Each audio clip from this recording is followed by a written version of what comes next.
بصوا يا جماعه، احنا هنعمل ايه دلوقتي؟ رز بسمتي عادي، كوكي يا جماعه، اللي هي الجنيحه. تمام معايا ما شاء الله اهي، اللهم بارك.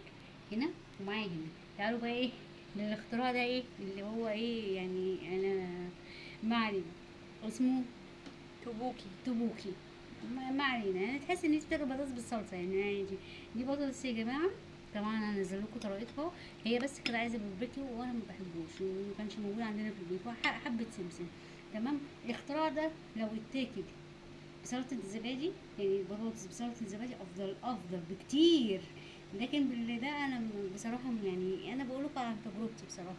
دي ما اتسلقت ما كانتش قد كده. لما اتحمرت في الزيت كانت البطاطسايه حلوه جدا جدا جدا، معموله ايه مسلوقه، معموله بالنشا ومتصبعه متكوره اللي انت عايزاه. بس هي عشان بس محدش يضحك عليكم، تجربه يعني ايه اديها 40%. بلاش اديها 100%، مش هنضحك عليكم. انتوا عارفين حاجه حلوه بقول لكم حلوه، وحشه بقول لكم ايه وحشه يا جماعه. ماشي، هي مش وحشه، بس ايه ممكن تتاكل البطاطس زي سنيك كده مع ايه سلطه زبادي بالخيار. تمام كده. خلينا ايه في اكلنا الطبيعي بتاعنا احنا بقى، اللي احنا نعرفه احسن ما نعرفوش. بص بقى انا عامله ايه رز بسمتي اهو يا جماعه، اللهم بارك. معاك الجنيحه يا جماعه، طبعا سلقاها وبعد كده انا عامله الخلطه بتاعتها. وايه الخلطه اللي هي السايله، اللي هي الجافه لوحدها والسايله لوحدها.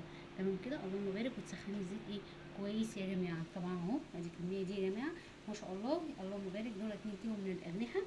تمام كده، تجي تغسليهم وتنضفيهم وايه وتفتحيهم، تنقعيهم ميه وملح وليمون. تمام كده. يعني بحط الميه والليمون يا جماعه والملح ايه بنقع بيه. بصي كده اللهم بارك اللهم بارك. بصي الرز اهو يا جماعه، بصوا اللهم بارك.